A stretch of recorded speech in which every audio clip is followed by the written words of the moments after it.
নির্বাচনী প্রতিশ্রুতি বাস্তবায়নে ১৮০ দিনের বিশেষ কর্মপরিকল্পনা বিএনপির। শহীদদের আকাঙ্ক্ষার দেশ প্রতিষ্ঠার প্রত্যয় তারেক রহমানের।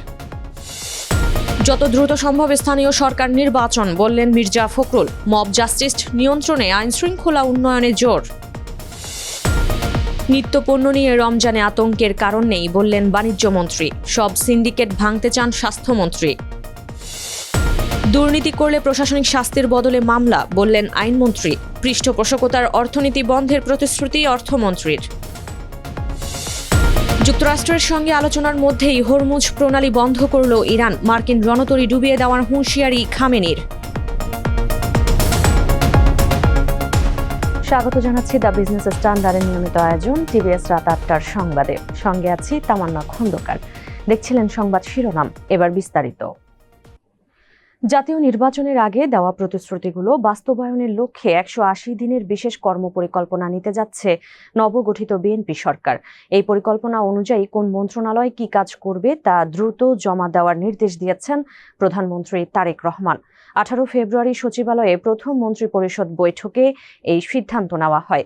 বৈঠক শেষে স্বরাষ্ট্রমন্ত্রী ও বিএনপির স্থায়ী কমিটির সদস্য সালাউদ্দিন আহমদ এ তথ্য জানান। এর আগে সকালে সাভারের জাতীয় স্মৃতিসৌধে শ্রদ্ধা নিবেদন করেন প্রধানমন্ত্রী।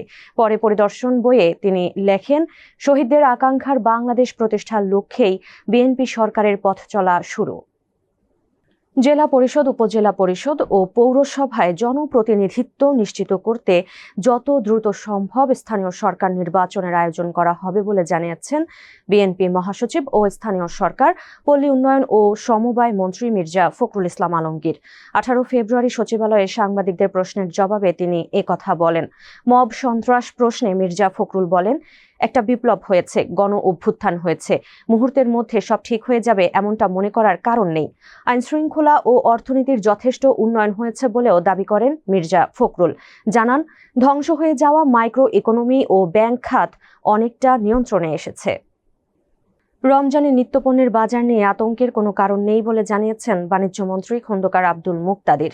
১৮ ফেব্রুয়ারি সচিবালয়ে নতুন মন্ত্রিসভার বৈঠক শেষে সাংবাদিকদের তিনি একথা বলেন। মন্ত্রী বলেন, পণ্যের সরবরাহ স্বাভাবিক থাকলে বাজারও থাকবে স্থিতিশীল। রমজান ও পরবর্তী সময়ের জন্য নিত্যপণ্যের পর্যাপ্ত মজুদ সরকারের হাতে রয়েছে বলেও জানান বাণিজ্যমন্ত্রী। এদিকে স্বাস্থ্য মন্ত্রণালয়ের সিন্ডিকেট ভেঙে দেওয়ার ঘোষণা দিয়েছেন মন্ত্রী সর্দার মোহাম্মদ সাখাওয়াত হোসেন।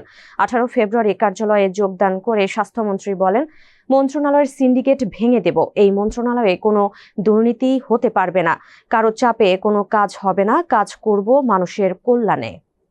দুর্নীতি করলে দায়ী ব্যক্তির বিরুদ্ধে কেবল প্রশাসনিক ব্যবস্থাই নয়, মামলা ঠুকে দেওয়া হবে বলে সতর্ক করেছেন আইন, বিচার ও সংসদ বিষয়ক মন্ত্রী মোহাম্মদ আসাদুজ্জামান। ১৮ ফেব্রুয়ারি সচিবালয়ে মন্ত্রণালয়ের কর্মকর্তাদের সঙ্গে পরিচিতিমূলক সভায় এই সতর্কবার্তা দেন আসাদুজ্জামান। অন্তর্বর্তী সরকার মন্ত্রণালয়কে যে অবস্থায় রেখে গেছে সেখান থেকে আরও সামনের দিকে এগিয়ে নিয়ে যাওয়ার দৃঢ় প্রত্যয় ব্যক্ত করেন তিনি। এদিকে বিভিন্ন ক্ষেত্রে অতিরিক্ত বিধিবিধানের বেড়াজাল থেকে অর্থনীতিকে মুক্ত করার পাশাপাশি পৃষ্ঠপোষকতার অর্থনীতি আর চলতে না দেওয়ার প্রতিশ্রুতি দিয়েছেন নতুন অর্থমন্ত্রী আমির খসরু মাহমুদ চৌধুরী। জানান, বাংলাদেশের অর্থনীতি হতে হবে সবার জন্য। দুপুরে সচিবালয়ে সাংবাদিকদের এসব বলেন অর্থমন্ত্রী। লাইভ ফায়ার মহড়ার জন্য হরমুজ প্রণালী সাময়িকভাবে বন্ধ করার ঘোষণা দিয়েছে ইরান। যুক্তরাষ্ট্রের সঙ্গে তার পারমাণবিক কর্মসূচি নিয়ে আলোচনার মধ্যেই এই ঘোষণা এলো। এই পদক্ষেপ নতুন কোনো যুদ্ধের পরিস্থিতি সৃষ্টি করতে পারে বলে আশঙ্কা করছেন সামরিক বিশ্লেষকরা।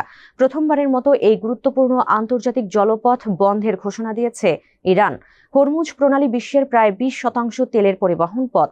তবে প্রণালীটি সত্যি বন্ধ হয়েছে কিনা তাৎক্ষণিকভাবে তা জানা যায়নি।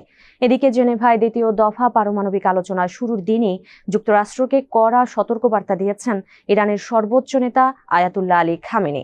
তিনি বলেছেন, পারস্য উপসাগরে মোতায়েন করা মার্কিন যুদ্ধ জাহাজগুলো চাইলে সমুদ্রের তলদেশে ডুবিয়ে দেওয়া সম্ভব। দর্শক, এই ছিল টিভিএস রাত ৮টার সংবাদে। এতক্ষণ সাথে থাকার জন্য ধন্যবাদ সবাইকে।